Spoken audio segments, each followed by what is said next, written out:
रात के अराउंड 9 बजे मैं वहाँ से निकला हूँ। और चलते वहाँ खड क्रॉस करते करते मैं काफ़ी पीछे मुड़ के देखा है उस जो बंदा था या क्या चीज़, और उसने मुझे मतलब पकड़ लिया है। और मैं बड़ी कोशिश कर रहा हूँ छूटने की, पर welcome back to my channel. तो आशा करते हैं आप सभी अच्छे होंगे। तो जैसे कि आप जानते हैं, कुछ टाइम पहले हमने एक हॉरर एपिसोड डाला था, रियल लाइफ। तो उसे लोगों ने काफ़ी प्यार दिया और हमें काफ़ी लोगों ने बोला कि आप और भी वैसी स्टोरीज सुनाएं। तो आज हम आपके सामने लेकर आ गए हैं एक और हॉरर स्टोरी, जो कि मेरा खुद का हॉरर एक्सपीरियंस है। तो ये बात है लास्ट ईयर अक्टूबर की, जब हमारे पास कुछ सामान आया था लोगों का, जो हमें उन्हें घर घर जाके देना था। तो मैं शायद शाम को कोई 6-7 बजे निकला हूँ स्कूटी पे, बैग में सामान लेके। सिउलखट जा रहा था मैं, डाडा सिब्बा से आगे सिउलखट। तो मुझे अंधेरा जैसा हो ही गया था सिउलखट पहुँचते पहुँचते। मैंने वहाँ पे सामान दिया और सामान देकर मैं वापस आया। तो चिनौर देना था एक बंदे को। तो मैंने उन्हें फ़ोन किया कि आप मुझे चिनौर में मिल जाओ। तो उन्होंने कहा कि अगर आप 10-15 मिनट में आ गए तो हम चिनौर ही मिल जाएंगे, नहीं तो आपको घर देना पड़ेगा। और किसी कारणवश मैं थोड़ा लेट हो गया और वो अपने घर चले गए। तब उनका घर था चिनौर से थोड़ा ऊपर, त्याम्बल साइड। चिनौर के ना स्कूल के पास ऊपर खड़ जाती है वहाँ से त्याम्बल को। तो कम से कम 15-20 मिनट का रास्ता था वो खड वाला। तो कैसे ना कैसे करके मैं ऊपर उनके घर पहुँच गया और मैंने उन्हें वो सामान दे दिया। तो सामान देने के बाद 10-15 मिनट मेरे वहाँ भी लग गए। और वो सुना रहे थे कि इधर 3-4 दिन पहले एक तेंदुआ निकला था, जिसका खौफ पूरे गांव में है। तो वो मुझे मना कर रहे थे कि आज यहीं पे रुक जाओ और कल सुबह जल्दी चले जाना। पर मेरा घर पहुंचना भी बड़ा ज़रूरी था। मेरे साथ एक और बंदे ने घर आना था, जिसे मुझे जंबल से लेना था। तो मैंने उनकी नहीं सुनी और रात के अराउंड 9 बजे मैं वहाँ से निकला हूँ। जैसे मैं खड क्रॉस करके चिनौर पहुँच गया। फिर वहाँ से मैं सोच रहा हूँ कि अगर मैं बड्डल से होके जाता हूँ तो मुझे वापस हटना पड़ेगा। और अगर मैं बाया नंगल चौक होके जाता हूँ तो भी मेरा काफ़ी टाइम लगेगा, क्योंकि रात काफ़ी हो गई है। और एक रास्ता और है बीच में से, बाया रोडी कोडी होके वो नीचे निकलता है जंगल वाले रोड पे। पर वो रोडी कोडी वाला रोड भी काफ़ी सुनसान है। तो मैंने दिमाग लगाया कि काफ़ी टाइम पहले मैं गया था चिनौर से सीधा जंबल। वो गांव गांव से सीधा ही जंबल निकल जाता है रोड। मुझे रोड इतना कुछ खास याद नहीं था, पर टाइम बचाने के चक्कर में, क्योंकि 9, साढ़े 9 भी हो चुके थे, मैंने उस रास्ते से जाने की सोची। और मैप, एक हाथ में मैप खोल लिया कि कहाँ कहाँ से रास्ता है, दूसरे हाथ से स्कूटी चला रहा हूँ, पीछे बैग था। और बस ऐसे ही उस जो मतलब गांव गांव वाला रोड था, उस रोड से होते हुए मैं गांव के बिल्कुल ऐसे बीच जैसे में पहुंच गया। काफ़ी सुनसान जैसा था वहाँ पे। एक मतलब काफ़ी पुराना मंदिर टाइप था, और उसके साथ पीपल का बहुत बड़ा पेड़ था। और वहाँ जाके ऐसे लगे कि एकदम कोहरा ही कोहरा है और धुंध ही धुंध पड़ी हुई है। सर्दियों का टाइम ही था ना।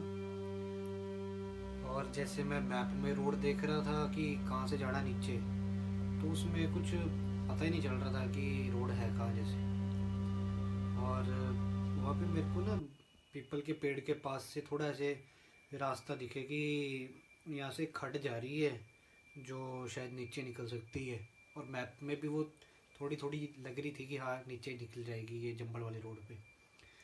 तो मैंने बिना कुछ सोचे समझे, क्योंकि थोड़ी थोड़ी थोड़ी वहाँ पे मंदिर के पास धुंध भी थी, मैं वहाँ पे खड वाले रोड पे निकल गया। एक हाथ में फ़ोन पकड़ा है और स्कूटी चला रहा हूँ आराम आराम से। और वो जो खड थी उसके दोनों साइड मतलब जितना वो रास्ता है ना, गाड़ी बस निकल जाए। और दोनों साइड से कम से कम 12-12 फुट के घास, जो स्ट्रॉ वाली पतली घास होती है। और मैं ऐसे निकल रहा हूँ, अपनी धुन में चला हूँ मज़े मज़े से। और इतने में मैं देखता हूँ कि कोई ऐसे ना बैठा हुआ है, जैसे पोटी करने बैठते हैं ना, उस पोजीशन में कोई बैठा हुआ है, बिल्कुल ऐसे काला जैसा लगे। और मैं मज़े से निकल गया हूँ आगे।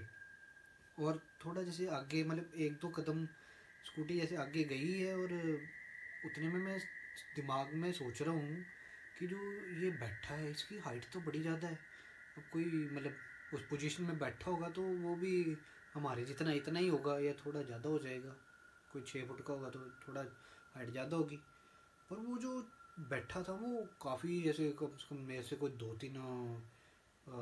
2-3 गुना ज़्यादा हाइट होगी उसकी, उस पोजीशन में बैठे हुए की। तो खड़े हुए तो कितनी ज़्यादा होगी। तो जितने को मेरे दिमाग ने कैलकुलेट किया, और मैंने ऐसे पीछे मुड़ के देखा है उस जो बंदा था या क्या चीज़ थी, तो उधर कुछ भी नहीं था, वो बिल्कुल ऐसे खाली। और जो घास था वो प्लेन हो गया था वैसे ही, जैसे कोई बैठा है, मतलब पता चल रहा है कि कोई था। और मैं ये सोच के तो बड़ा ज़्यादा डर गया कि यार किसी के चलने की आवाज़ भी नहीं आई, और कोई इधर उधर भागा भी नहीं, या कोई दिख भी नहीं रहा कि कौन था। और मैं काफ़ी ज़्यादा डर गया। मैंने स्कूटी में रेस देने की कोशिश करी, और ऐसे लगे कि किसी ने पिछला टायर ही उठा दिया स्कूटी के अंदर। और मैं पूरी कोशिश कर रहा हूँ, और मन में मैं बोल रहा हूँ ओम नमः शिवाय, ओम नमः शिवाय, ओम नमः शिवाय। और मतलब इतनी ज़ोर से लग गया मैं बोलने ओम नमः शिवाय कि मतलब ऐसे सुनाई दे रहा था ओम नमः शिवाय, ओम नमः शिवाय। और वो चीज़ ना, मतलब जैसे स्कूटी को है ना ऐसे ऐसे गोल गोल पीछे से पकड़ के हिला रही थी, पिछला टायर ऐसे ऐसे हिल रहा था मेरा। और स्कूटी मतलब पूरा जोर लगा दिया मैंने, स्कूटी उस जगह से आगे ना जाए। और मतलब फिर मतलब पता नहीं क्या हुआ कि एकदम से स्कूटी ऐसे आगे निकली बहुत ज़्यादा प्रेशर में, जैसे एकदम से ब्रेक छोड़ देते हैं और स्कूटी ऐसे जंप मारती है। और मैंने पीछे मुड़ के देखा नहीं, और मैं बस निकलता गया आगे को। और वहीं से आगे से एक नीचे को डाइवर्जन थी रोड की, और मैं उस रोड पे हो गया। और आगे जाके मतलब मतलब इतनी स्पीड में था मैं कि मैं स्कूटी से गिर गया। और मेरा फ़ोन साइड में गिरा है, मैंने बैग पहना था सामान वाला, वो बैग भी गिर गया, स्कूटी भी गिर गई। और मैंने फटाफट फ़ोन उठाया और बैग पहना, स्कूटी उठाई। और इतने कोई मेरे को आवाज़ आ रही थी पीछे से कि कोई बहुत तेज़ी से मेरी तरफ को दौड़ता हुआ आ रहा है उसी रोड से। और ये सोच सोच के मेरे दिमाग में तो मेरे को तो काफ़ी मतलब डर सा लगे, और मैं काफ़ी डर गया। तो स्कूटी में स्टार्ट करने की कोशिश करूँ तो स्कूटी भी स्टार्ट ना हो। और मेरा तो वहाँ पे रोना निकल गया ऐसी सिचुएशन में। और था भी मैं अकेला, और अराउंड कोई 10 बज गए होंगे, खड में है वो भी, और बिल्कुल सुनसान, दूर तक कोई लाइट ना दिखे। और वो 12-12 फुट के घास, तो ऐसा लगे कि मैं तो बिल्कुल छोटा सा कहीं फंस चुका हूँ। और इतने में एक तेज़ हवा का झोंका ऐसे मेरे पीछे से आया, और इस साइड वाली घास में चले गया। और मैं तो उस टाइम अधमरा हो गया, और मैं कहा आज तो मैं गया। और उतने में मैं ओम नमः शिवाय, ओम नमः शिवाय जोर जोर से बोलता रहा कि जो भी चीज़ है वो मेरे आसपास ना आए। और कैसे ना कैसे किक मार मार के स्कूटी स्टार्ट हुई, और स्कूटी की लाइट ना ऑन हो, बैटरी डेड हो जाए।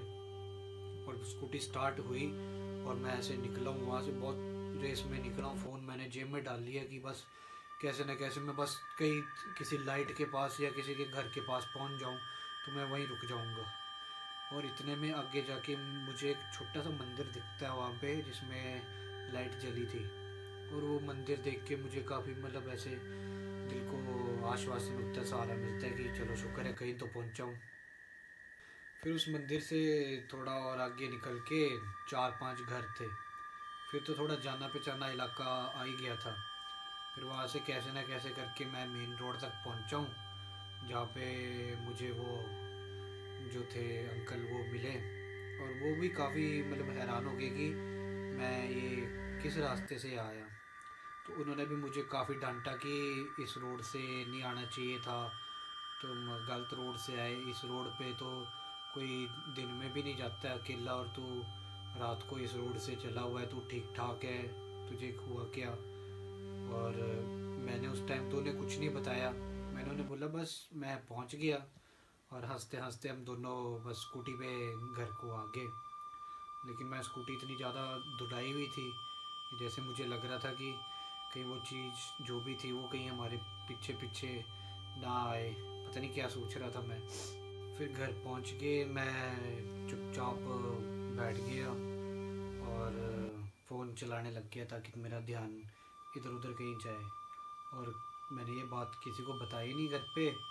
और रात को मैं सो गया और मुझे ना बुखार जैसा आ गया ये बात सोचते सोचते सोचते।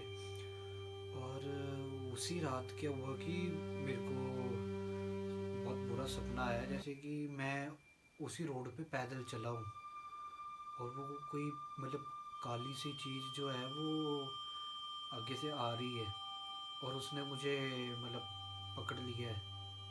और मैं बड़ी कोशिश कर रहा हूँ छूटने की, पर मैं छूट नहीं पा रहा हूँ उसके चंगुल से। तो इतने कोई वो जो अंकल थे वो मेरे साथ को सोए थे। और मैं जैसे ऐसे मतलब सपने में नींद में मतलब मत बचाओ बचाओ बोल रहा हूँ मदद के लिए। तो अंकल ने मुझे हिलाया कि हनी हुआ क्या, उठा उठ उठ उठ। और फिर उन्होंने मुझे पानी पिलाया।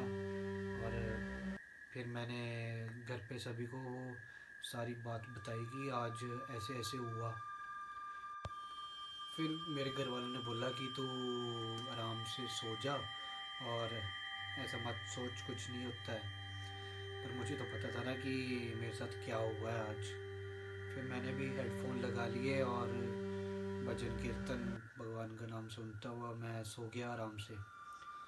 पर इस डेट के बाद मुझे दोबारा कभी ऐसे बुरा सपना या बुरा ख्याल नहीं आया। और तो दोस्तों ये थी मेरी खुद की एक पर्सनल हॉरर एक्सपीरियंस जो कि सच है। अगर आप मानते हो तो ठीक है, नहीं मानते हो तो कोई बात नहीं, पर मुझे तो पता है ना कि ये सच है। और अगर आपके साथ या आपके किसी जानने वाले के साथ कोई हॉरर एक्सपीरियंस हुई है या आप कोई हमें हॉरर स्टोरी बताना चाहते हो जो आप चाहते हो कि हम अपने चैनल पे लोगों को सुनाएं, तो आप कमेंट सेक्शन में या हमारा ईमेल एड्रेस मैं वीडियो के डिस्क्रिप्शन में डाल दूँगा, उस पर आप हमें ईमेल भी कर सकते हो और कमेंट में भी दे सकते हो। तो आशा करते हैं आपको ये वीडियो अच्छी लगी होगी। ऐसी और वीडियोस देखने के लिए चैनल को लाइक सब्सक्राइब और शेयर ज़रूर करें और बने रहे हमारे साथ। Thanks for watching.